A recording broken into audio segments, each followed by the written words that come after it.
നാമം വാഴ്ത്തപ്പെടട്ടെ. കർത്താവിൽ സ്നേഹം നിറഞ്ഞ എല്ലാ ദൈവമക്കൾക്കും വേഗം വരുന്ന കർത്താവ് യേശുവിനുള്ള സ്നേഹവും വന്ദനവും. അല്പസമയം നമുക്ക് വചനം ധ്യാനിക്കുമ്പോൾ ഇത് ജീവനായി തീരുവാൻ നമുക്ക് പ്രാർത്ഥനയോടുകൂടെ ദൈവസന്നിധിയിലേക്കായി നമ്മുടെ കർത്താവ് യോഹന്നാന്റെ സുവിശേഷത്തിൽ പ്രത്യേകമായിട്ട് പറഞ്ഞിരിക്കുന്ന സ്ഥലമാണ് ഈ ഭാഗം. നമ്മൾ ഓരോരുത്തരും ദൈവത്തിൻ്റെ ആടുകളാണെന്നും അവൻ നമ്മുടെ നല്ല ഇടയനാണെന്നും ആടുകൾക്ക് വേണ്ടി ഇടയൻ തൻ്റെ ജീവനെ കൊടുക്കുന്നു എന്നും പറഞ്ഞ് ഈ ഭാഗങ്ങൾ വരികയാണ്. ഹല്ലേലൂയ. അപ്പോൾ ഇതിൻ്റെ ഇടയ്ക്ക് യഥാർത്ഥ ഇടയനല്ലാത്തവയെക്കുറിച്ചും കർത്താവ് പറയുന്നു. അവർ ആടുകൾക്ക് വേദനയോ ദുഃഖങ്ങളോ ഉണ്ടാകുമ്പോൾ ആടുകളെ മൃഗങ്ങൾ പിടിക്കാൻ വരുമ്പോൾ അവർ ആടുകളെ ഇട്ടിട്ട് ഓടിക്കളയും. നല്ല ഇടയൻ അങ്ങനെയല്ല.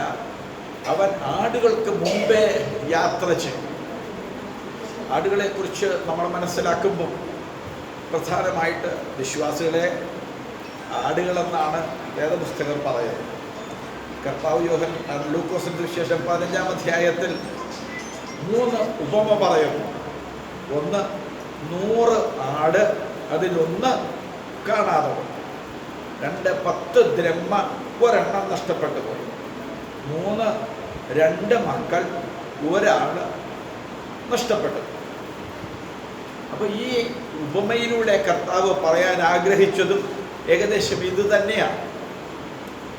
ഈ ആടുകളുടെ ഒരു പ്രത്യേകത എന്ന് പറഞ്ഞാൽ മറ്റ് ജീവികളെ പോലെയല്ല. വഴി തെറ്റിപ്പോയാൽ തിരിച്ച് യജമാനൻ്റെ അടുത്തേക്ക് വരാനുള്ള ബുദ്ധി അതിനില്ല. ഒരു സാധു മൃഗമാണത്. അതുകൊണ്ടാണ് കർത്താവ് നമ്മളോട് ഇന്ന് പറയുന്നത്, ഇടയൻ ആടുകളെ തേടിയാണ് ചെല്ലുന്നത്. പക്ഷേ മകൻ അപ്പനെ തേടി തിരിച്ചു വരികയാണ്. മകന് പറ്റുമത്. പക്ഷേ ഇടയൻ ആടുകളെ എല്ലാം നമ്മളെക്കുറിച്ച് തന്നെയാണ് പറയുന്നത്. നമ്മൾ എവിടെയെങ്കിലും നഷ്ടപ്പെട്ടു പോയാൽ ഇടയൻ തേടി വരുന്ന ഇടയനാണ്. കണ്ടു കിട്ടുമ്പോൾ എല്ലാവരും സന്തോഷിപ്പീൻ എന്ന് പറഞ്ഞുകൊണ്ട് തോളിലേറ്റി കൊണ്ടുവരുന്ന ഒരു നല്ല ഇടയനെക്കുറിച്ചാണ് നമുക്ക് വേദപുസ്തകത്തിൽ ലൂക്കോസിന്റെ സുവിശേഷത്തിൽ പഠിപ്പിക്കുന്നത്. നമ്മളെല്ലാം അവൻ്റെ കൈക്കലെ ആടുകളാണ്. ആടുകളെക്കുറിച്ച് പഴയ നിയമത്തിലും പുതിയ നിയമത്തിലുമായിട്ട് ധാരാളം ഭാഗത്ത് ആടുകളുടെ ഇടയൻ, വലിയ ഇടയൻ നമ്മുടെ കർത്താവാണെന്ന് പത്രോസിന്റെ ലേഖനത്തിൽ നമ്മൾ വായിക്കുന്നുണ്ട്. അപ്പോൾ ഈ ആടുകളുടെ പ്രത്യേകത കൂട്ടം വിട്ടു പോകാൻ സാധ്യതയുണ്ട് എന്നുള്ളതാണ്.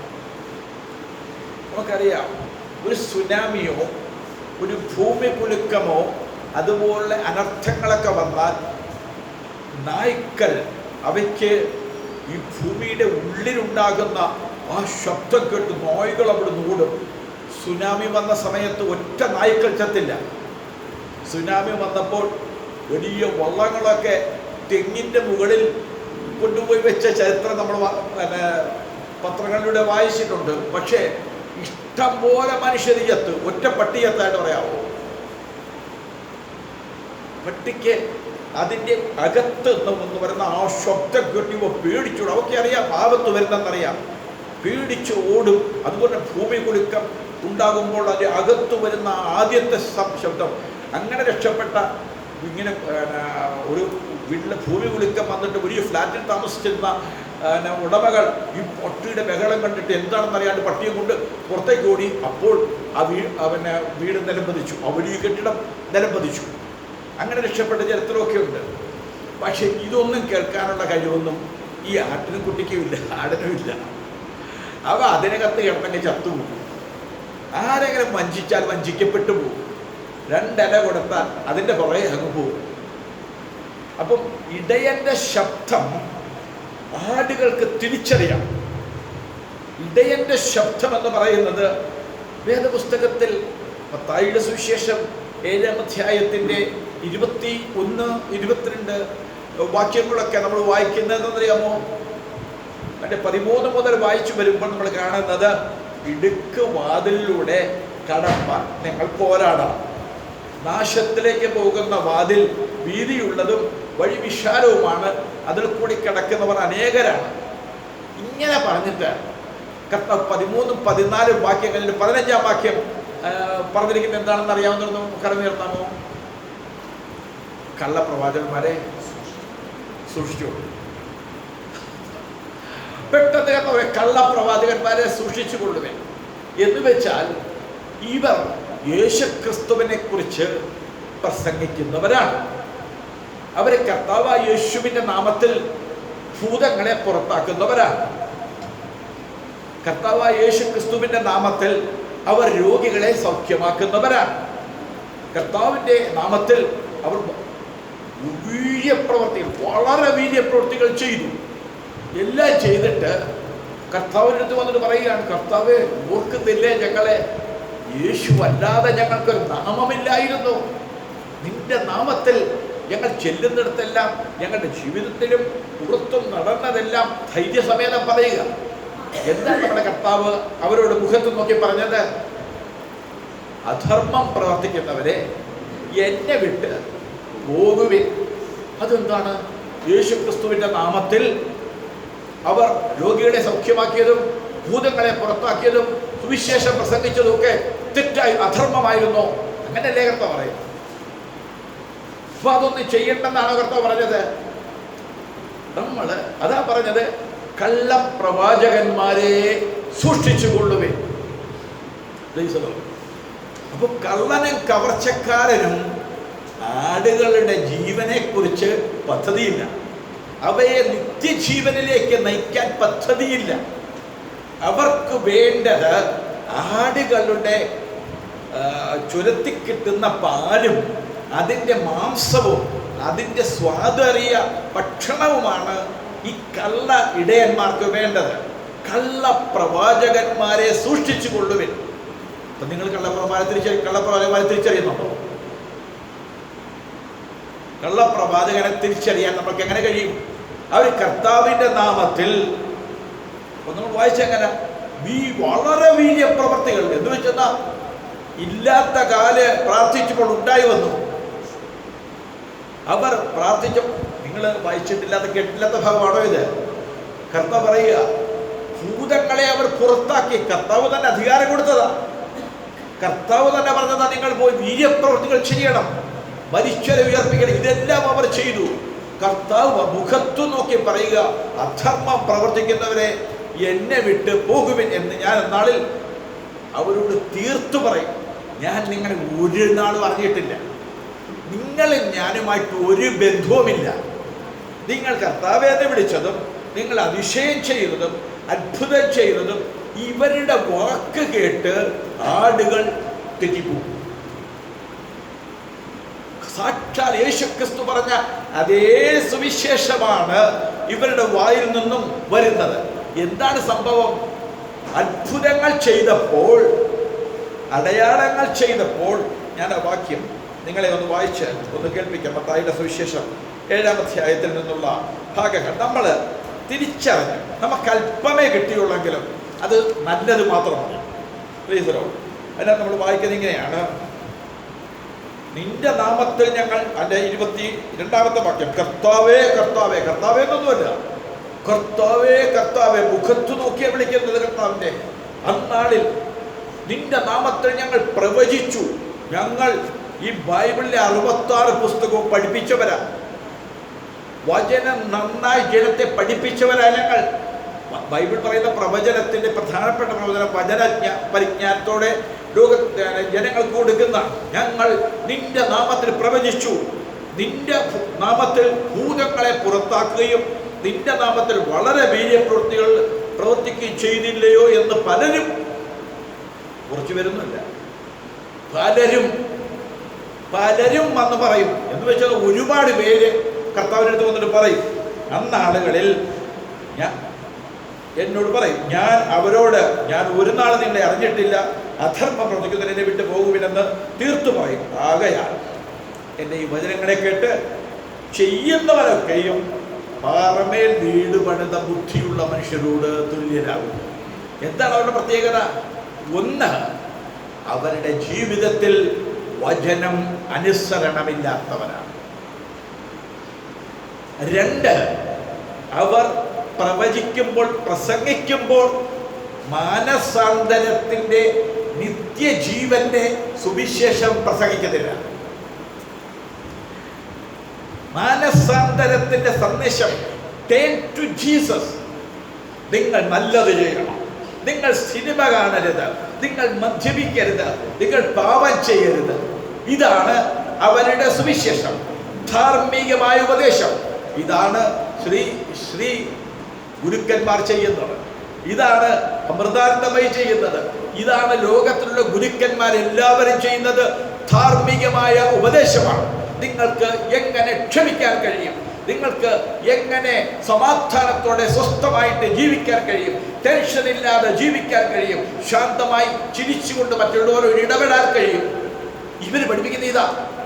സാമാന്യ മര്യാദ എങ്ങനെയായിരിക്കണം, ഒരു സഭയ്ക്കകത്ത് എങ്ങനെ വേണം ചെയ്യാൻ, ഒരു സുവിശേഷകൻ എങ്ങനെ വേണം മുന്നോട്ട് പോകാൻ.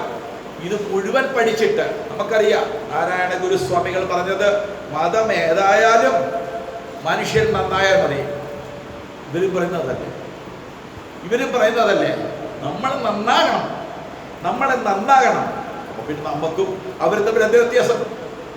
പക്ഷേ അദ്ദേഹത്തോട് ചോദിക്കുക, നന്നാകണമെന്നുള്ള ഉപദേശം എനിക്കറിയാം, പക്ഷെ നന്നാകാൻ എനിക്ക് പറ്റുന്നില്ലല്ലോ.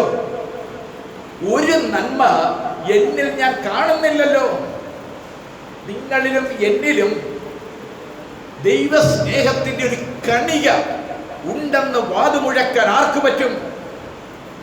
നമ്മളിൽ ദൈവസ്നേഹത്തിന്റെ ഒരു കണിക പോലുമില്ല. നമ്മളുടെ സ്നേഹമെന്ന് പറയുന്നത്, എന്നെ സ്നേഹിക്കുമ്പോൾ ഞാൻ സ്നേഹിക്കും, പിന്നെ എന്നോട് പല്ല് കടിച്ചാൽ ഞാൻ തിരിച്ചു പല്ല് കടിക്കത്തൊന്നുമില്ല. ഞാനൊരു പെന്തക്കോസുകാരനായതുകൊണ്ട് അതെൻ്റെ അകത്തായിരിക്കണം. എന്നോട് എന്തെങ്കിലും പ്രവർത്തിച്ചെന്നാൽ ഞാൻ നീ വന്ന കൈ തരും. എൻ്റെ ഹൃദയത്തിനകത്ത് നിന്നോട് വിദ്വേഷം തന്നെയാണ്. എൻ്റെ കയ്പ് അതങ്ങനെ തന്നെ ഇരിക്കും. ഞാൻ ചിരിക്കുന്നത് പുറമേ ആയിരിക്കും. കാരണം പെന്തക്കോസുകാരനായതുകൊണ്ട് എനിക്ക് അഭിനയിക്കാൻ നന്നായിട്ട് പഠിച്ചു. വിശുദ്ധിയുടെ, നീതിയുടെ മാനദണ്ഡങ്ങൾ ഞാൻ നന്നായിട്ട് പഠിച്ചു. Praise the Lord. ഇങ്ങനത്തെ ഒരു പെന്തക്കോസ്തുകാരനെ ഉണ്ടാക്കാനല്ല യേശു കർത്താവ് ഭൂമിയിൽ വന്ന് തന്റെ ജീവൻ തന്ന് ഒരു ശരീരമായിട്ട് നമ്മളെ വാർത്തെടുത്തത്. അതിനല്ല. ധാർമ്മികമായ ഉപദേശങ്ങളും നിയമങ്ങളുമല്ല കർത്താവ് തന്നത്. കർത്താവ് പറയുക, നിന്റെ ഹൃദയമാണ് ഞാൻ അറിയുന്നത്. നിന്റെ ഹൃദയത്തിനകത്ത് കാപട്യമാണുള്ളത്. നിന്റെ ഹൃദയത്തിനകത്ത് നന്മ വസിക്കുന്നില്ല. നീ എന്ന് പറയുന്ന വ്യക്തി, നിന്റെ പ്രവൃത്തി നന്നാക്കാൻ പറ്റും, നിന്റെ ചിന്തകളെ നന്നാക്കാൻ പറ്റും, നിന്നെ നന്നാക്കാൻ നിനക്ക് പറ്റത്തില്ല. അതിന് ഞാൻ തന്നെ നിന്റെ അകത്ത് വന്ന് താമസിക്കണം. നല്ല ഇടയന് മാത്രമേ ആടുകൾക്ക് തന്റെ ജീവൻ കൊടുത്തിട്ട്, ജീവനിലാണ് പ്രശ്നം, രക്തത്തിലാണ് പാപമടങ്ങിയിരിക്കുന്നത്. ആ രക്തത്തിന് മാറ്റമുണ്ടാകണം, ജീവന് മാറ്റമുണ്ടാകണം. പാപത്തിന്റെ സന്തതിയായി എന്നെ നീതിയുടെ സന്തതിയാക്കി മാറ്റണം. എന്റെ പ്രിയപ്പെട്ടവരെ, ഇത്ര സിമ്പിളായിരിക്കുന്ന ഈ സുവിശേഷത്തെ നമ്മളെ എന്ത് ചെയ്തു? അവർ എനിക്കെടുക്കാൻ പറ്റാത്ത ഭാരം നിങ്ങളെ കൊണ്ട് എടുപ്പിക്കുക. അന്നത്തെ പരീക്ഷന്മാർ ചെയ്തെങ്ങനെ? അവർക്ക് ചുമക്കാൻ പറ്റാത്ത, പക്ഷെ അവർ ചുമക്കത്തുമില്ല, മറ്റുള്ളവരെ കൊണ്ട് ചുമക്കാൻ പേടിപ്പിച്ച് അവരെ പീഡിപ്പിക്കുകയും ചെയ്യും. അവര് സ്വർഗത്തിൽ പോകത്തില്ല, കേൾക്കുന്നവരെ സ്വർഗത്തിൽ വിടത്തുമില്ല. ഇത് തന്നെ എൻ്റെ ഇന്നത്തെ ആത്മീക നിയമങ്ങൾ. ഇവൻ കള്ളവേലക്കാരനല്ലേ, ഇവൻ കള്ളയപ്പസ്തോലനല്ലേ, ഇവൻ കപടവേലക്കാരനല്ലേ? മാനസാന്തരത്തിന്റെ സന്ദേശം എന്താ? ഒന്ന് ദയവായി ശ്രദ്ധിക്കണേ. ഇതിനകത്തുനിന്ന് ഒരു ചെറിയ സന്ദേശമേ ഞാൻ നിങ്ങൾക്ക് തരുന്നുണ്ട്. മാനസാന്തരത്തിന്റെ സന്ദേശം ഒറ്റ വാക്കിൽ, നിന്റെ മനസ്സ്, നിന്റെ ഹൃദയത്തിനകത്ത് യേശു വന്നിട്ട് നിനക്ക് പകരം ജീവിക്കണമെന്നുള്ളതാണ് മാനസാന്തര സന്ദേശം. നീ നന്നാക്കി കൊണ്ടുവരേണ്ട കാര്യമൊന്നുമില്ല. നീ ഒന്നും നന്നാക്കണ്ട. കർത്താവിന് ജീവിക്കാൻ ഇട കൊടുക്കണം. നീ ഒന്ന് മരിക്കണം. അതോ ഞാൻ മരിക്കാത്തിടത്തോളം കാലം, എൻ്റെ സ്വയം നിലനിൽക്കുന്നിടത്തോളം കാലം നിനക്ക് യേശുവിനെ നിന്റെ ഉള്ളിൽ ജീവിക്കാൻ പറ്റത്തില്ല. യേശു ജീവിച്ചാൽ അല്പം മതി, അല്പം. ആ ചിരിക്കകത്ത് ജീവനുണ്ടാകും, ആ വിശുദ്ധിക്കകത്തൊരു ജീവനുണ്ടാകും. ആ സന്തോഷം ജീവനുള്ള സന്തോഷമായിരിക്കും. എൻ്റെ പ്രിയപ്പെട്ടവരെ, ഇത് നിങ്ങൾക്ക് മനസ്സിലായെന്ന് ഞാൻ ചിന്തിച്ചോട്ടെ. എന്താണ് ഇവരുടെ വായിൽ മാനസാന്തരത്തിന്റെ സന്ദേശമില്ലായിരുന്നു. ഇവർ പറഞ്ഞതെല്ലാം ദൈവവചനമാണ്, ഇവർ പ്രവചിച്ചതെല്ലാം സത്യമാണ്. പിന്നെ പ്രവചനം എന്ന് പറഞ്ഞുകൊണ്ട് ഒരു പരിപാടിയുണ്ട്. ഹല്ലേലൂയ. നമുക്കറിയാം, പൗലോസിന്റെ അടുത്ത് പിന്നെ പ്രവാചകൻ വന്നിട്ട് പറഞ്ഞപ്പോ ആ വാക്കെന്താ? നിന്നെ ഒരു റുമാല മേടിച്ചിട്ട് പൗലോസിനെ കെട്ടി വീണ്ടിച്ചിട്ട് പറഞ്ഞു, ഇതുപോലെ ഇവനെ റോമിൽ യെരൂശലേമിൽ ചെന്നാൽ ഇവനെ പിടിച്ച് ബന്ധിച്ച് തടവിലാക്കുമെന്ന് പറഞ്ഞു. നിങ്ങളോടാണ് അങ്ങനെ ഒരു സുവിശേഷം പറയുന്നത്. ഞാനിപ്പോൾ സുവിശേഷം പറയാൻ പോവുക, ഒരു നാട്ടിലേക്ക് സുവിശേഷം പറയാൻ പോവുക. പെട്ടെന്ന് പറയുക, പ്രവാചകൻ വന്നിട്ട് പറയുക, ഇതുപോലെ ബന്ധിച്ച് നിങ്ങളെ പിന്നെ അടിമയാക്കി നിങ്ങൾ ജയിലിലാക്കുമെന്ന് പറഞ്ഞു. ഇത് പറഞ്ഞപ്പോൾ നമ്മുടെ സഭക്കാരെന്ന് പറയും, പൗലോസ്ലീഹായെ അങ്ങ് പോകല്ല, അങ്ങ് പോയത് അങ്ങയുടെ ജീവൻ അപകടത്തിൽ, അങ്ങ് പ്രായമായി വരിക, ഇനി പഴയതുപോലെ ചെറുപ്പമല്ല, പ്ലീസ് ഞങ്ങൾ ഉപസിച്ച് പ്രാർത്ഥിക്കാം, ഈ പ്രശ്നം മാറും. ദൈവം നേരത്തെ അറിയിച്ചില്ലേ കാര്യങ്ങൾ, ദൈവം നേരത്തെ അറിയിച്ചില്ലേ, അതുകൊണ്ട് അങ്ങ് പോകണ്ട. പൗലോസ് പറഞ്ഞു, നിങ്ങളെന്താ വിചാരിക്കുന്നത്? കറക്റ്റ് പ്രവചനം അദ്ദേഹം പറഞ്ഞത്. അദ്ദേഹം നിസ്സാര പ്രവാചകനല്ല, അഗബോസാ പറഞ്ഞിരിക്കുന്നത്, കറക്റ്റ് ദൂതാണ്. പക്ഷെ അദ്ദേഹം പറഞ്ഞില്ല പൗലോസ് പോകരുത്. അദ്ദേഹം പറഞ്ഞില്ല പൗലോസ് പോകരുത്. നല്ല പ്രവാചകൻ, പക്ഷെ കള്ളപ്രവാചകൻ എന്ന് പറയും, നീ സത്യം വെളിപ്പെടുത്തി, ശരിയാ. കള്ളപ്രവാചകൻ പറയും അങ്ങ് പോകരുത് എന്ന് പറയും. പൗലോസ് പറഞ്ഞു, എന്നോട് പോകരുതെന്ന് ദൈവം പറഞ്ഞില്ല, പോകുക മാത്രമല്ല എൻ്റെ പ്രാണൻ കൂടെ വെച്ചു കൊടുക്കാനാണ് എൻ്റെ ആഗ്രഹം. നിങ്ങൾ കരഞ്ഞ് എന്നെ ഇങ്ങനെ വേദനിപ്പിക്കുന്നത് എന്ത്? നിങ്ങൾക്കാണ് ഈ പ്രവചനം കിട്ടുന്നെങ്കിലോ, നിങ്ങളുടെ മക്കളെ കുറിച്ചോ നിങ്ങളുടെ ഭാര്യയെ കുറിച്ചോ ഭർത്താവിനെ കുറിച്ചോ ഇങ്ങനെ ഒരു പ്രവചനം കിട്ടിയാൽ, ഇവിടെ വചനത്തിന് മുമ്പ് ശ്രദ്ധിച്ചിരിക്കണം കേട്ടോ. നിങ്ങൾക്ക് ഇങ്ങനെ ഒരു പ്രവചനം കേട്ടാൽ നിങ്ങൾ എന്തായിരിക്കും നിങ്ങൾ ചിന്തിക്കുന്നത്? കൃത്യമായ പ്രവചനം. അഗബോസ് എന്ന് പറഞ്ഞ പ്രവാചകനാണ് പ്രവചിച്ചിരിക്കുന്നത്. ഹല്ലേലൂയ. പൗലോസ് അവന്റെ യെരൂശലേമിൽ ജയിലിൽ കിടക്കുമ്പോൾ കർത്താവ് പൗലോസിന്റെ നേരിട്ട് വന്നു. നേരിട്ട് നമ്മൾ പ്രവൃത്തികളുടെ പുസ്തകം വായിക്കുമ്പോൾ എങ്ങനെയാണ് വായിക്കുന്നത്? പൗലോസിനോട് പറയുക, പൗലോസേ, നിനക്ക് ഭയങ്കര കഷ്ടതയായി പോയല്ലോ, യെരൂശലേമിൽ ഇത്ര പീഡനം, യെരൂശലേമിൽ ഇങ്ങനെ സുവിശേഷ നിമിത്തം ഇത്ര കഷ്ടത, എൻ്റെ കർത്താവേ എന്നെ ഒന്ന് രക്ഷിക്കണമേ എന്നൊന്നും പൗലോസ് പറഞ്ഞില്ല. കർത്താവ് പറഞ്ഞു, പൗലോസേ, ഇത് തുടങ്ങിയിട്ടേ ഉള്ളൂ, ഇതിനേക്കാൾ വലുത് വരിക റോമില്. നീ റോമൻ കാരാഗൃഹത്തിൽ കിടക്കണം, അടി കൊള്ളണം, നിനക്ക് കപ്പൽഛേദം അനുഭവിക്കണം, കഷ്ടത തെരിതെരെ വരികയാണ്. ബൈബിള് ദയായിരിക്കുന്നു. ഇനി എന്തെങ്കിലും ഭൂമിയിൽ ഇത്രയും കാലം കഷ്ടം അനുഭവിച്ചില്ലേ കർത്താവേ, ഇനിയൊരു സ്വസ്ഥത തന്നുകൂടെ, ഇനിയൊരു സമാധാനം തന്നുകൂടെ? പോരാ, നീ കഷ്ടം അനുഭവിച്ചത് പോരാ, അടി കൊള്ളണം. ഇനി എന്ത് ചെയ്യണം? സ്വന്തക്കാരൻ അതിനെ തള്ളിക്കളയണം. നല്ല ഇടയൻ മാനസാന്തരത്തിന്റെ സന്ദേശമേ പറയൂ. മാനസാന്തരം എന്ന് പറയുന്നത് അരുത് അരുത് അരുതെന്ന് പറയുന്നതല്ല. നിങ്ങൾക്ക് മനസ്സിലാക്കി ചിന്തിക്കട്ടെ. മാനസാന്തരം എന്ന് പറയുന്നത് അത് ചെയ്യരുത്, ഇത് ചെയ്യരുത്, ഇങ്ങനെ പോരുത്, അങ്ങനെ പോരുത് എന്ന് പറയുന്നതല്ല. എങ്ങനെ നന്നായിട്ട് ജീവിക്കാമെന്നുള്ളതല്ല മാനസാന്തരം. ഞാൻ യേശു ക്രിസ്തുവിലൂടെ ക്രൂശിൽ മരിച്ചു, യേശു ക്രിസ്തു കർത്താവായി എൻ്റെ അകത്തു വന്ന് താമസിക്കുന്ന നിങ്ങളൊന്ന് പ്രാക്ടീസ് ചെയ്തു നോക്കിക്കേ. പാപത്തിന്റെ ശാപത്തിൽ നിന്നുള്ള സമ്പൂർണ്ണ വിടുതല, കേവലം പാപക്ഷമയും പാപമോചനവും അല്ല മക്കൾക്ക്. ഹല്ലേലൂയ.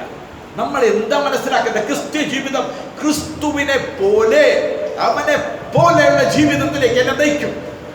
ക്രിസ്തു അനുരൂപതയല്ലാത്ത മാനസാന്തരമല്ല. മാനസാന്തരം ഞാൻ യേശുവിന്റെ പകരക്കാരനായി മാറും. യേശുവിന്റെ അതേ സ്വഭാവം. നമ്മൾ തികഞ്ഞു പോയവര്, ഞാൻ തികഞ്ഞു പോയി. കരച്ചില. ഒരു ചെറിയ വാക്ക് വരുമ്പോൾ, ഒരു ചെറിയ നോട്ടം വരുമ്പോൾ കരച്ചില. എനിക്ക് എൻ്റെ യേശുവിനെ പോലല്ലോ ചിന്തിക്കാൻ പറ്റിയത്, എനിക്ക് എൻ്റെ യേശുവിനെ പോലല്ലോ നടക്കാൻ പറ്റിയതെന്നുള്ള നിലവിളിയോടുകൂടെ, തികഞ്ഞവനായി എന്നല്ല, പിടിക്കാമോ എന്ന് വെച്ച് അവനെ പോലെ ആരെ പോലെ നോക്കരുത്. ഹല്ലേലൂയ. ആ പാസ്റ്ററെ പോലെ ഈ പാസ്റ്ററെ പോലെ ആ മനുഷ്യനെ പോലെ എനിക്ക് ആകണമെന്ന് ചിന്തിക്കരുത്. ചിന്തിക്കേണ്ടത് യേശുവിനെ പോലെ, അവനെ പോലെ താഴ്മ എനിക്ക് വേണം. താഴ്മ മാത്രമാണ്.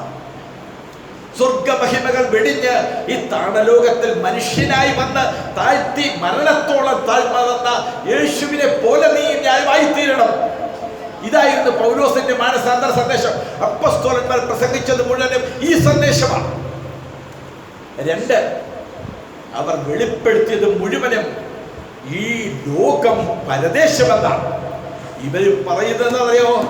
ഈ കള്ളപ്രവാചകന്മാർ പറയുന്നത് എന്താണ്? സുവിശേഷം എന്നറിയാമോ? അത്ഭുതങ്ങൾ വേണോ?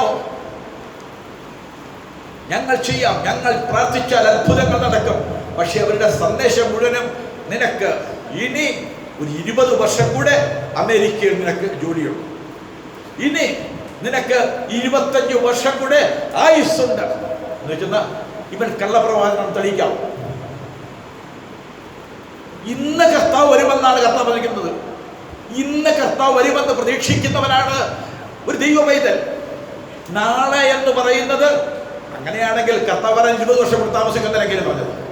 ഇപ്പം ഞാൻ നിങ്ങളുടെ മുമ്പിൽ തലയ്ക്കൈ വെച്ച് പ്രവചിക്കുക, 20 വർഷം കഴിയുമ്പോൾ ഇതിലെ കിന്നയിന് സംഭവിക്കുമെന്ന് പ്രവചിക്കുക. എന്നോട് കർത്താവ് പറഞ്ഞ പ്രവചിക്കുക. 20 വർഷം വരെ കർത്താവ് വരത്തില്ലെന്നല്ലേ തരത്തില്?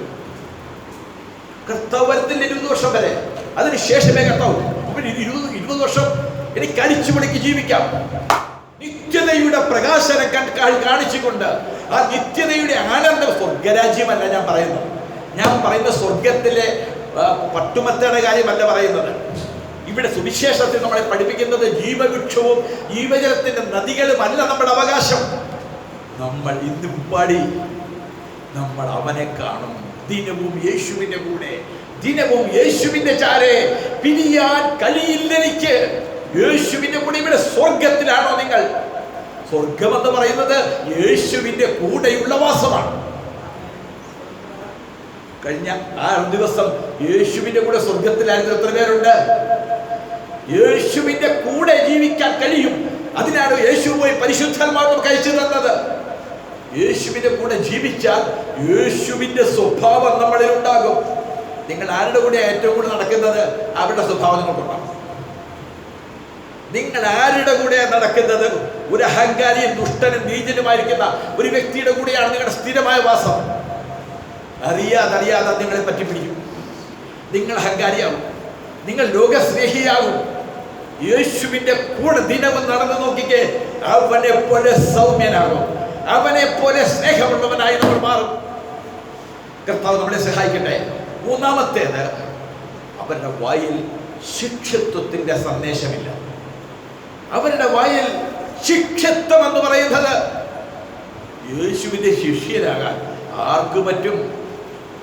ആർക്കാണ് കർത്താവായ യേശുവിന്റെ ഒരു ശിഷ്യന്റെ യോഗ്യത? എന്താണ്? ശിഷ്യന്മാരെ വാർത്തുണ്ടാക്കാനാണ് എന്നെ ലോകത്തിൽ ദൈവവേലയ്ക്ക് അയച്ചത്. നിങ്ങൾ സകല സൃഷ്ടിയോടും പോയി സുവിശേഷം പ്രസംഗിച്ച് അവരെ ശിഷ്യരാക്കിക്കൊള്ളുവിൻ. ഈ സുവിശേഷം ഇന്ന് വളച്ചൊടിച്ച് ശിഷ്യനാകണമെങ്കിൽ നിന്നെ തന്നെ വെറുക്കണം. നിന്റെ സ്വയത്തെ പരിത്യജിക്കണം. ഒരാൾക്ക് തന്റെ ജീവനെ നേടുവാൻ ഇച്ഛിച്ചാൽ, വാക്യം പറഞ്ഞേ, തന്റെ ജീവനെ നേടുവാൻ ഇച്ഛിക്കുന്നവനെ കളയും, തന്റെ ജീവനെ നഷ്ടമാക്കുന്നവൻ അതിനെ കണ്ടെത്തും. ജീവനെ നഷ്ടമാക്കണം. ജീവനെ നഷ്ടമാക്കാൻ ഈ സുവിശേഷം പറഞ്ഞു നോക്ക്. ആള് കൂടുമോ എന്ന് ഞാൻ കഴിഞ്ഞ ദിവസം കേട്ട്. 1000 പേര് കൂടിയിരുന്നൊരു ദൈവസഭയിൽ 1000 പേര് കൂടി, 1000-ഓളം പേര് കൂടി വന്നിരുന്ന ദൈവസഭ. അനുഗ്രഹിക്കപ്പെട്ട ശുശ്രൂഷ, മിറക്കിൾസൊക്കെ നടത്തിയ ശുശ്രൂഷ കഴിഞ്ഞിരുന്ന ദൈവദാസൻ, അദ്ദേഹത്തിന് വചനത്തിന്റെ വെളിപ്പാട് കിട്ടി. നിത്യജീവനാണ് കർത്താവായ യേശു തന്നത്. ക്ഷയം, മാലിന്യം, മാറ്റമില്ലാത്തൊരു അവകാശമാണ് യേശു കാൽവരിയിൽ തന്നെന്നുള്ള വെളിപ്പാട്. അദ്ദേഹം പറഞ്ഞു, ഇവിടെ നീ മരിക്കണം, യേശു നിന്നെ ജീവിക്കണം എന്നുള്ള വെളിപ്പാട് പറയാൻ തുടങ്ങി. പിന്നെ പോയി ഇപ്പം നമ്മളെക്കാൾ ചെറിയ സഭയായി. എനിക്ക് നിശ്ചയമായിട്ട് പറയാം, ഈ കള്ളന്റെ കവർച്ചക്കാരന്റെ സുവിശേഷം പറഞ്ഞാൽ ആളെ കൂട്ടാൻ പറ്റും. അവർക്ക് വേണ്ടത് ദേഹിയുടെ സൗഖ്യമാണ്, അവർക്ക് വേണ്ടത് ഭൂമിയിലെ സമ്പത്താണ്, അവർക്ക് വേണ്ടത് ഭൂമിയിലെ അനുഗ്രഹമാണ്. നിങ്ങൾക്കും അതാണ് കൊതിയെങ്കിൽ ഞാൻ ഇവിടെ നിങ്ങൾക്കത് കൊതിയില്ല. നിങ്ങൾ ഏകദേശമൊക്കെ കേട്ട് കേട്ട് കേട്ട് പിന്നെ അങ്ങനെ ആയിക്കോട്ടെ എന്നൊക്കെ വിചാരിച്ചെങ്കിലും കാണും. അതിനകത്ത് സന്തോഷിക്കാൻ തുടങ്ങിയോന്ന് എനിക്കറിയത്തില്ല. നിത്യജീവന്റെ സന്തോഷത്തിലെത്തിയോന്ന് എനിക്കറിയത്തില്ല. പക്ഷേ ഇവിടുത്തെ അല്പമൊക്കെ വെറുക്കാൻ ഇത് വലിയ കാര്യമില്ലെന്ന് ചിന്തിക്കാൻ തുടങ്ങിയിട്ടുണ്ട്. ഹല്ലേലൂയ. അപ്പൊ നിത്യജീവന്റെ സുവിശേഷമല്ല ഇത് പ്രസംഗിച്ചത്, ശിക്ഷത്വത്തിന്റെ സുവിശേഷമല്ല. എനിക്ക് വിവരിക്കാൻ സമയമില്ല. ശിക്ഷത്വത്തിന്റെ സുവിശേഷമാണ് പ്രസംഗിക്കപ്പെടേണ്ടത്. യേശുവിന്റെ ശിഷ്യൻ യേശുവിനെ പോലെ ആകണം. തൻ്റെ ജീവനെ നേടാൻ ആഗ്രഹിക്കുന്നവൻ സമ്പത്തിനെ സമ്പത്തിനെ കളയാൻ ആഗ്രഹിക്കണം. എൻ്റെ സമ്പത്ത് കൊണ്ട് എങ്ങനെ സുവിശേഷത്തിന് പ്രയോജനപ്പെടണം, എൻ്റെ ആരോഗ്യം കൊണ്ട് എങ്ങനെ സുവിശേഷത്തിന് പ്രയോജനപ്പെടണം, എൻ്റെ മക്കളെ കൊണ്ട് എങ്ങനെ സുവിശേഷത്തിന് പ്രയോജനപ്പെടണം. അതല്ല ഇന്നത്തെ പഠിപ്പിക്കൽ. അങ്ങനല്ല. നീ അടുത്ത ദിവസം നിന്റെ മക്കൾ പ്ലെയിനിൽ നിന്ന് ഇറങ്ങാൻ വയ്യാത്ത വിധത്തിൽ യാത്രയായിരിക്കും. നമ്മുടെ ദേഹി അങ്ങ് കേളന്നു. നമുക്ക് പിന്നെ അങ്ങ് പിടിച്ചു ചുമ്മാസൊക്കെ പ്ലെയിനിൽ നിന്ന് ഇറങ്ങാം. വല്ലപ്പോഴും ഇറങ്ങേണ്ട സഹോദരങ്ങളെ, പ്രവാചകനോട് പറയണം, വല്ലപ്പോഴും പ്ലെയിനിൽ നിന്ന് ഇറങ്ങേണ്ട, ഭൂമിയിലൊന്നും വല്ലപ്പോഴും ഒന്ന് കാരണത്തിൽ യാത്ര ചെയ്യട്ടെ.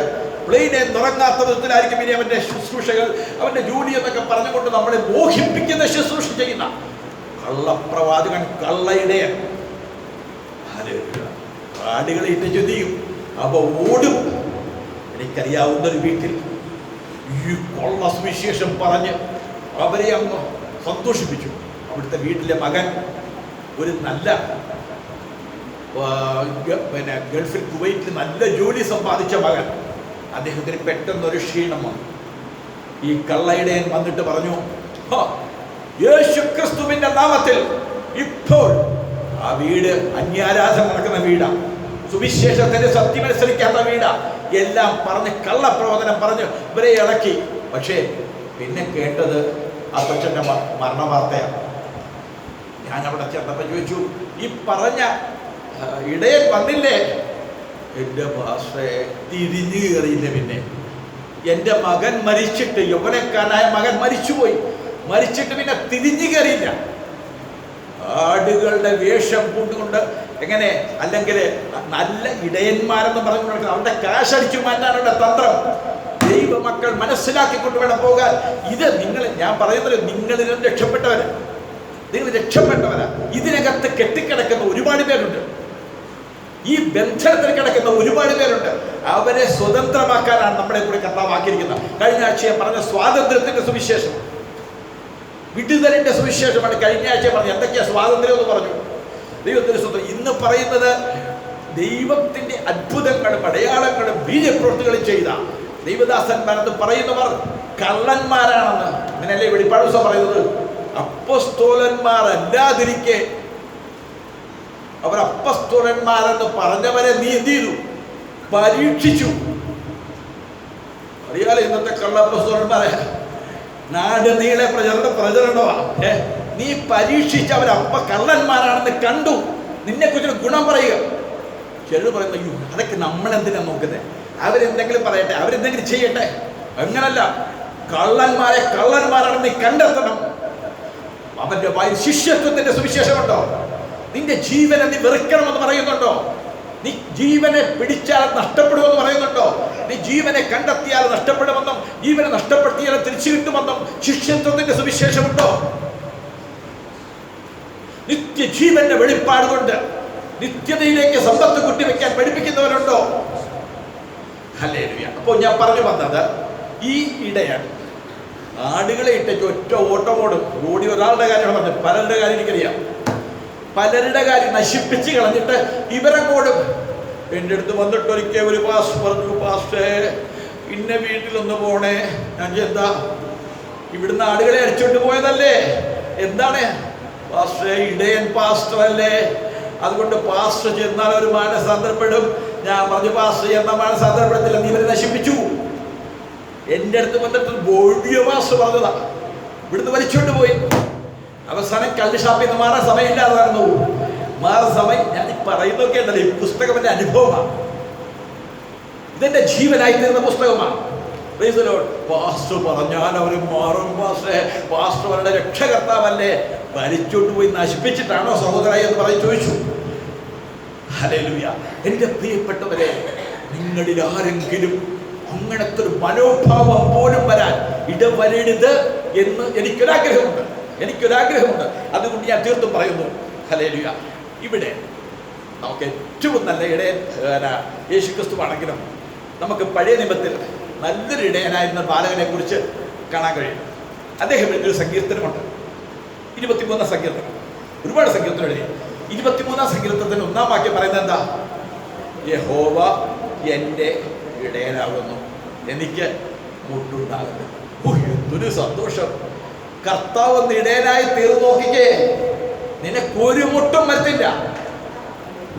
നിന്റെ ആവശ്യങ്ങളെല്ലാം കർത്താവ് നടത്തും. പിന്നെ കൊണ്ട് ആ സങ്കീർത്തനത്തിന്റെ 2-ാം വാക്യം അറിയാത്തത് പറഞ്ഞേ, പച്ചയായ പുൽപ്പുറങ്ങളിൽ ഒന്ന് നോക്കിക്കേ, യഹോവ ഇടയനായിരിക്കുന്ന മനുഷ്യൻ പച്ചയായ പുൽപ്പുറങ്ങളിലാണ് കിടപ്പ്, സമൃദ്ധി.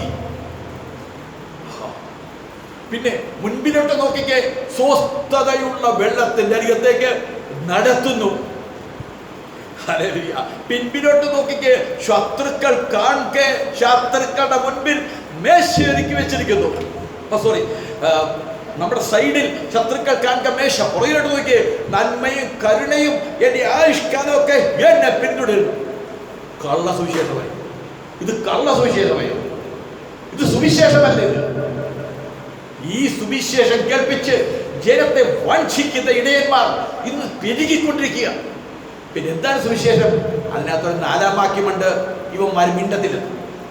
അതിനകത്തൊരു 4-ാം വാക്യമുണ്ട്, ഇവന്മാരുടെ വായിലും വരുത്തില്ല. എന്താണ് 4-ാം വാക്യം? അറിയാവുന്നത് പറഞ്ഞേ. മരണ നിഴലിന്റെ താഴ്വരയിൽ കൂടി നടന്നാലും ഞാനൊരനർത്ഥവും ഭയപ്പെട്ടില്ല. ഇവിടെ നല്ല ഇടയൻ മുമ്പേ പോയിട്ടുണ്ടല്ലോ, പച്ച പുൽപ്പുറങ്ങളുണ്ടല്ലോ, സ്വസ്ഥതയുള്ള വെള്ളമുണ്ടല്ലോ, പുറകെ നന്മയ്ക്കാരനെ വരുന്നുണ്ടല്ലോ, പാനപാത്രം നിറഞ്ഞു കവിയുന്നല്ലോ, എണ്ണ കൊണ്ട് അഭിഷേകം ചെയ്യുന്നല്ലോ. പിന്നെ എവിടെയാ ഈ മലയാളത്തിൽ കൂടുതൽ താഴ്വര എന്താ കൊടുത്തിരിക്കുന്നത്? പേടിച്ചിട്ടായിരിക്കാം, അല്ലെങ്കിൽ ഭാഷാന്തരത്തിൽ വന്നപ്പോൾ പറയാതെ കൊണ്ടായിരിക്കാം. എന്താണ് അതിന് പറയുന്നത്? Valley of the shadow of death. Valley of the shadow of death. മരണത്തിന്റെ നിഴലുള്ള താഴ്വരകൾ. അതാണ് മൂലഭാഷയിൽ, അതാണ് ഇംഗ്ലീഷിൽ പറയുന്നത്. മലയാളത്തിൽ വന്നപ്പോൾ കൂരിരുൾ താഴ്വര.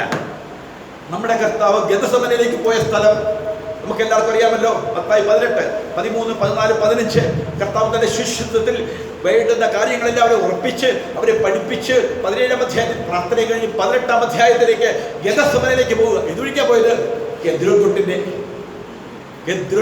താഴ്വരയാണ്. 2 മലകൾ നിൽക്കുന്ന ഭയാനകമായിരിക്കുന്ന ഒരു താഴ്വര. നിങ്ങൾക്കറിയാം, അങ്ങനത്തെ പറയാൻ നമ്മൾ ആലപ്പുഴക്കാർക്ക് ഒന്നും പറഞ്ഞാൽ മനസ്സിലാകത്തില്ല. വല്ല റാന്നിക്കാരോ ഇടുക്കിക്കാരൊക്കെ ചോദിച്ചാൽ കുറച്ചൊക്കെ അറിയാൻ പറ്റും. അതൊന്നുമല്ല മലകൾ, 2 ചെങ്കുത്തായ മലകൾ. ആടുകളെയും കൊണ്ട് ഇടയം നടക്കുക. പച്ച പുൽപ്പുറങ്ങൾ കൊടുത്തു, വെള്ളം കൊടുത്തു. പക്ഷെ വേനൽ അങ്ങ് കടുത്തു. വേനൽ കിടത്തപ്പോ പുല്ലില്ല, വേനൽ കിടത്തപ്പോ വെള്ളമില്ല. ഇടയനുണ്ട്. ഇടയന്റെ പുറകെ ആളുകൾ നടക്കുക. ഇടയൻ നേരെ പോകുന്നത് എങ്ങോട്ടാണെന്നറിയാമോ? മരണ നിഴലിന്റെ താഴ്വര. അത് നമ്മൾക്കുണ്ടോ ദൈവമക്കളെ? 2 വലിയ മലകൾ, അതിന്റെ നടുക്ക് വെള്ളം കാണും, അവിടെ പച്ചപ്പ് കാണും, ആടുകൾക്കുള്ള ഭക്ഷണം കാണും. ഇടയൻ, നിങ്ങളുടെ ഇടയൻ കൊണ്ടുപോകുന്ന സ്ഥലമായി പറയുന്നത് കേട്ടോ. നിങ്ങളുടെ ഇടയൻ നല്ല ഇടയനായിട്ട് കൊണ്ടുപോകുന്ന സ്ഥലമാണ്. ആടുകൾക്ക് അത്ര സന്തോഷമൊന്നും കിട്ടത്തില്ല അതിനകത്ത്. മറ്റേ പച്ചപ്പുറപ്പുറകൾ കിടന്നപ്പോൾ നല്ല സന്തോഷമായിരുന്നു, സ്വച്ഛതയുള്ള വെള്ളത്തിന്റെ അരികത്തേക്ക് നടത്തിയപ്പോൾ നല്ല സന്തോഷമായിരുന്നു. പക്ഷെ ഇപ്പൊ കൂരിരുളിന്റെ താഴ്വരയിലാണ്. ഇടയൻ നടന്നു പോകുന്നു, ആടുകൾ പോകുന്നു. പിന്നെ കുത്തനെയുള്ള ഇറക്കമാണ്. വന്യജീവികൾ കാണുമോ?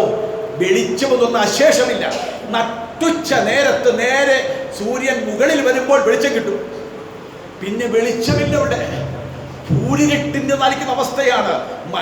ഏത് സമയത്തും മരണം പിടിക്കാവുന്ന താഴ്വരകളാണ്. പക്ഷേ ആടുകൾക്ക് നല്ല ഉറപ്പുണ്ട്. ആടുകൾ ഇടയ്ക്കൊന്ന് ശ്രദ്ധിക്കും, ഇടയന്റെ ശബ്ദമുണ്ടോ? ഇടയന്റെ ശബ്ദമുണ്ടോ? ഇടയന്റെ ശബ്ദം കേൾക്കാൻ മനസ്സുള്ളവർ എത്ര പേരുണ്ട്? യൂട്യൂബിനകത്ത് തുറന്നാളെ കിട്ടുന്നത് ഇടയന്റെ ശബ്ദമല്ല. ബൈബിളിന്റെ അറിവുകളോ ജ്ഞാനമോ വിളിച്ചു പറഞ്ഞ ഒരുപാട് കാര്യങ്ങൾ കേട്ടേക്കാം. ഒരു ഇടയന്റെ ശബ്ദം കേൾക്കണം. അത് യേശുവിന്റെ ശബ്ദമാണ്. യേശു നമുക്ക് മാനസാന്തരത്തിന്റെ സന്ദേശമാണ് തന്നത്. യേശു നിത്യജീവന്റെ സന്ദേശമാണ് തന്നത്. യേശു നമുക്ക് രൂപാന്തരത്തിന്റെ സന്ദേശമാണ് തന്നത്. ശിഷ്യത്വത്തിന്റെ സന്ദേശമാണ് നമുക്ക് തന്നത്. നല്ല ഇടയൻ, ഹല്ലേലൂയ, ഈ കൂരുകളിന്റെ താഴ്വരയിൽ കൂടെ, മരണങ്ങളിന്റെ താഴ്വരയിൽ കൂടെ നടത്തും. ഹല്ലേലൂയ. അവിടെ കൊണ്ടുപോയിട്ട് ആടുകൾക്ക് അപ്പൊ പറയുന്ന വാക്യം, 4-ാം വാക്യം ഇത് വായിക്കാമോ? ഉറക്കെ 23 സങ്കീർത്തനത്തിൽ 4-ാം വാക്യം. ഞാൻ ചുരുക്കാം, നിർത്താം. 23-ാം സങ്കീർത്തനത്തിലെ 4-ാം വാക്യം. അറിയാവുന്നവർ കാണാൻ പറയാവുന്നവർ പറഞ്ഞു.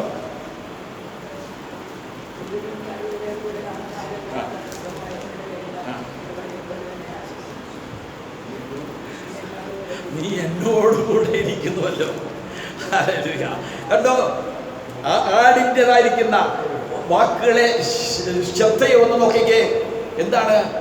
മരണനിഴലിന്റെ താഴ്വരയിൽ കൂടി നടന്നാലും ഞാൻ ഒരനർത്ഥവും ഭയപ്പെടത്തില്ല. എന്തൊരു സന്തോഷമായി ആടുകൾക്ക്. എന്താ ഈ ആടുകളുടെ സന്തോഷം? ഇന്നലെ വരെ ഇടയൻ കൂടെ ഉണ്ടായിരുന്നല്ലോ, പക്ഷെ ഇപ്പൊ ഇടയനുമായിട്ടുള്ള ബന്ധം അതല്ല. ഇടയന്റെ ശബ്ദം മാത്രം കേട്ടുകൊണ്ട് ഇപ്പൊ ആടുകൾക്ക് നടക്കാൻ പറ്റൂ. ഇപ്പോൾ ഇൻ ക്രൈസ്റ്റ് എന്നത് മാറി, ക്രിസ്തുവിൽ. തിയോളജി മാറി. തിയോളജിയൊക്കെ നല്ലതാണ്. തിയോളജിയിൽ നിന്നും പ്രാക്ടിക്കൽ ലൈഫിലേക്ക് വന്നു. ഇപ്പൊ തിയോളജി പഠിച്ചപ്പോ ഇടയന്റെ കൂടെ നടന്നപ്പോ പച്ചപ്പുല്ലും സ്വസ്ഥതയുടെ വെള്ളവും അഭിഷേകത്തിന്റെ തൈലവും നന്മയിക്കാരുടെയും ഒക്കെ കേട്ട് കേട്ട് തഴപ്പിച്ച് സന്തോഷത്തോടെ വന്നു. പക്ഷെ ഇപ്പം ഇടയനെ വിട്ടുപോയാൽ പ്രശ്നമാണ്. ഇപ്പോൾ ഇൻ ക്രൈസ്റ്റ് അല്ല, ക്രൈസ്റ്റ് ഇൻ യു. ഇപ്പൊ എന്താണ്? കൂരിരുൾ താഴ്വരയിൽ കൂടി നടന്നാലും ഞാൻ ഒരനർത്ഥവും ഭയപ്പെടുകയില്ല. നീ എൻ്റെ കൂടെ. നീ എൻ്റെ കൂടെ. ഇതെന്റെ പേഴ്സണൽ റിലേഷനാണ്. ദൈവമക്കളെ, ഈ ഇടയൻ തൻ്റെ ജീവനെയാണ് ആളുകൾക്ക് വേണ്ടി തന്നത്. നിന്റെ ജീവനെ തൊടണമെങ്കിൽ നിനക്കൊരു പക്ഷേ പച്ചപ്പുല്ല് കിട്ടിയില്ലെന്ന് വരാം, ഒരുപക്ഷെ വെള്ളം കിട്ടിയില്ലെന്ന് വരാം, പക്ഷെ നിന്റെ ജീവനെ കുറിച്ച് താല്പര്യമുള്ള ഒരു ഇടയൻ നിന്റെ മുൻപിലുണ്ട്. ഏത് കൂരിരുട്ടുമായിക്കോട്ടെ. ആ ഇടയൻ രാത്രി ഉറങ്ങത്തില്ല. ആ ഇടയൻ ഭക്ഷണം കഴിക്കത്തില്ല, സിംഹത്തിന് കൊടുക്കത്തില്ല, കരടിക്ക് കൊടുക്കത്തില്ല. ആ ഇടയൻ നിനക്ക് വേണ്ടിയാണ് ജീവിക്കുന്നത്. ഹല്ലേലൂയ. ഏത് ഇപ്പോൾ ഞാൻ പറയട്ടെ, ഈ മരണത്തിന്റെ താഴ്വരയിൽ കൂടി പോകുന്ന ആരെങ്കിലും ഉണ്ടോ ഇവിടെ? 1 പത്രോസ് 4-ാം അധ്യായത്തിന്റെ 12-ാം വാക്യം അറിയാവുന്നത് വായിച്ച് പറഞ്ഞു, അല്ലെങ്കിൽ ഒന്ന് വായിച്ച് ഒന്ന് വായിക്കും. 4:12. 1 പത്രോസ് 4:12 നമുക്ക് സുപരിചിതമായിരിക്കുന്ന വാക്യമാണ്.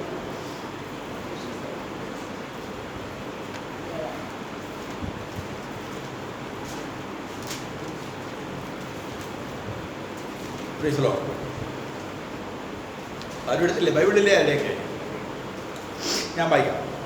പ്രിയമുള്ളവരെ, നിങ്ങൾക്ക് പരീക്ഷയ്ക്കായി സംഭവിച്ചിരിക്കുന്ന അഗ്നിശോധന ഇങ്കൽ ഒരു അപൂർവ കാര്യം നിങ്ങൾക്ക് വന്നുകൂടി എന്ന് വെച്ച് അതിശയിച്ചു പോകരുത്. അതിശയൊന്നും വേണ്ട. എനിക്കെന്താ ഇത്, എനിക്കെന്താ ഇങ്ങനെ, എൻ്റെ വീട്ടിൽ എന്താ ഇങ്ങനെ ചോദിക്കണ്ട. ഹല്ലേലൂയ. ഇതിൻ്റെ ഇടയനുണ്ട് മുൻപിൽ. അപൂർവ കാര്യമൊന്നുമല്ല, ഇടയൻ നിന്നെ കൊണ്ടുപോയതാണ്. ഹല്ലേലൂയ. ഈ മരണ നിഴലിന്റെ താഴ്വര,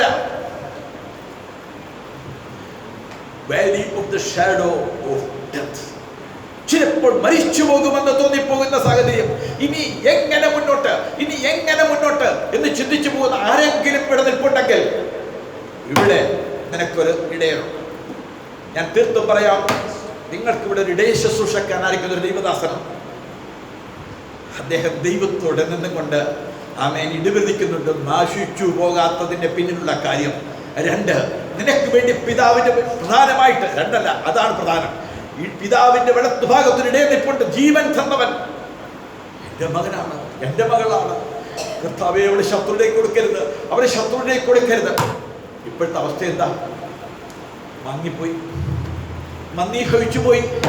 ഇപ്പൊ പണ്ടത്തെ സ്വോത്രമൊക്കെ അങ്ങ് പോയി. കിന്നരമൊക്കെ അലരു വൃക്ഷങ്ങളുടെ ചുവട്ടിൽ ഇപ്പൊ പാട്ടൊക്കെ പോയി. ഇപ്പൊ പിന്നെ ആ പഴം ഉണ്ടെന്നപ്പോഴൊരു നടിപ്പാണ്. ഉണ്ടെന്നൊക്കെ ഒരു നടിപ്പും കൊണ്ടൊക്കെ നടക്കുക. സുവിശേഷം പറയാൻ പറ്റത്തില്ല, പ്രാർത്ഥിക്കാൻ പറ്റത്തില്ല, ആരാധിക്കാൻ പറ്റത്തില്ല. പിന്നെ എനിക്ക് എന്തൊക്കെ ഉണ്ടെന്നുള്ളൊരു തോന്നലാണ്.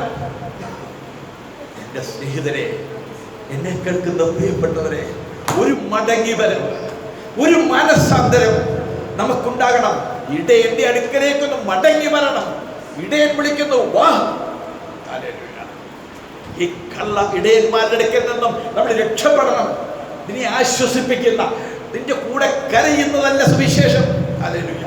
നിനക്ക് വേണ്ടി ജീവൻ തരുന്നതാണ് സുവിശേഷം. നിന്റെ ജീവന് പകരം മറുപടിയായി തരുന്നതാണ് യേശുവിന്റെ സ്നേഹം. ആ സുവിശേഷത്തിലേക്ക് നമുക്ക് മടങ്ങി വരാം. ദൈവത്തിന്റെ വചനം നമ്മളെ ധൈര്യമായിട്ട് ഓർമ്മിക്കുന്നു. ഇവിടെ ഒരു കഷ്ടതയോ ഭാരമോ നിങ്ങൾക്കുണ്ടെങ്കിൽ അത് അപൂർവ കാര്യമല്ല. അതിശയിച്ചു പോകണ്ട. ഒന്ന് മടങ്ങി വന്ന് നോക്ക്. ഞാൻ പറയുന്ന സ്വർഗരാജ്യം തരുന്ന ദൈവത്തെക്കുറിച്ച് മാത്രമല്ല ഇവിടെ പറഞ്ഞ. ഇടയൻ പച്ചപ്പുല്ലുകളെ അവന് കൊടുക്കും, സ്വച്ഛതയുള്ള വെള്ളം കൊടുക്കും, നന്മയും കരുണയും ആവിഷ്കാരവും ഒക്കെ പിന്തുടരുമാറാക്കും. എന്നാൽ ഒരു കൂരിരുളിന്റെ താഴ്വരയുണ്ട്. നിന്നെ അവൻ അറിയണം നന്നായിട്ട്. ഇടയനെ എത്രമാത്രം നീ ആശ്രയിക്കുന്നവനെന്ന് അറിയണം. കൂരിരുളിന്റെ താഴ്വരയിൽ കൂടി നടന്നാലും ഞാൻ ഒരനർത്ഥവും. എന്തൊരു ധൈര്യം, എന്തൊരു സന്തോഷം, എന്തൊരു ആനന്ദം. ഇപ്പോൾ അങ്ങനെ അനുഭവിക്കുന്ന എത്രയുണ്ട്. കഷ്ടതയിൽ കൂടെ പോകുമ്പോ സന്തോഷിച്ച് ഉല്ലസിക്കുന്ന എത്ര പേരുണ്ട്. ഉല്ലാസവും വേണ്ട, സന്തോഷവും വേണ്ട. ഹല്ലേലൂയ. ഒരു സമാധാനത്തോടെങ്കിലും ഒന്ന് പോകാൻ പറ്റുന്നുണ്ടോ? ഇടയനുണ്ടെന്ന് പറയുന്നുണ്ടെങ്കിൽ ഈ 23-ാം സങ്കീർത്തനത്തിന്റെ 4-ാം വാക്യം ഒന്ന് ബൈ ഹാർട്ടാക്കിയേക്കണം. കൂരിരുളിന്റെ താഴ്വര. അങ്ങനെ പറയണ്ട. മരണനിഴലിന്റെ താഴ്വര. Valley of the dead, valley of the shadow of dead. മരണനിഴലിന്റെ താഴ്വര അതെനിക്കുണ്ട്. പക്ഷേ ഒരനർത്ഥവും ഞാൻ ഭയപ്പെടത്തില്ല. നിന്റെ വടിയും നിന്റെ കോലും ഒരനർത്ഥവും. ഭയപ്പെടുന്ന ആരെങ്കിലുണ്ടോ? ആരെങ്കിലും ഭയപ്പെടുന്നുണ്ടോ അനർത്ഥം വരുമെന്ന്? ഇങ്ങനെ പോയാൽ എന്ത് സംഭവിക്കും? ഇങ്ങനെ പോയാൽ എന്ത് സംഭവിക്കും? എന്ത് സംഭവിക്കും എന്ന് പറഞ്ഞേ. അവനൊരു വടിയുണ്ട്, അവനൊരു കോലുണ്ട്. എന്തിനാ ഈ വടി? അടിപൊട്ടിക്കാനാ. ഗതയെന്നാ പറഞ്ഞ ഗത. അല്ല സോറി, വടി എന്ന് പറയുന്നത് ആടുകൾ. വടിയും കോലുമുണ്ട്. ഒന്ന് ശത്രുക്കളെ നേരിടാനുള്ള ഗതയാണ്. നിനക്കെതിരെ വരുന്ന ഏത് പ്രതിസന്ധിയും ഏത് പൈശാചിക ശക്തികളെയും അവൻ നിമിഷ നേരം കൊണ്ട് തകർത്ത് കളയും. ദാവീദിന്റെ മുമ്പിൽ വന്ന സിംഹത്തെ, ദാവീദിന്റെ മുമ്പിൽ വന്ന കരടിയെ അവൻ വലിച്ചു കീറി എറിഞ്ഞു കളഞ്ഞതുപോലെ നിന്നെ രക്ഷിക്കുവാൻ. രണ്ട്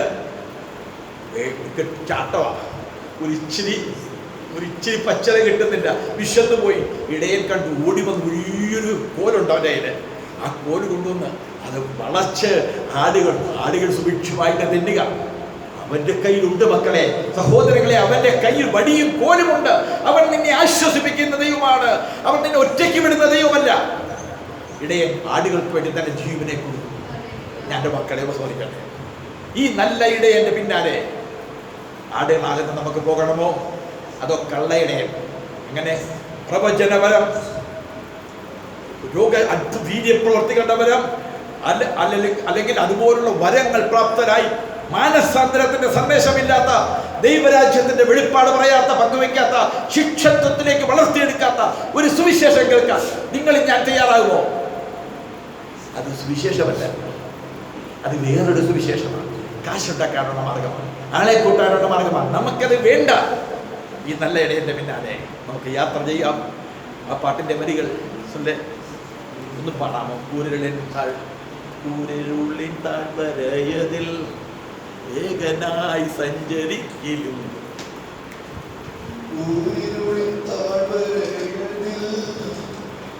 ഏകനായി സഞ്ചരിക്കലും, കൂരിരുളിൻ താഴ്വരയതിൽ ഏകനായി സഞ്ചരിക്കലും,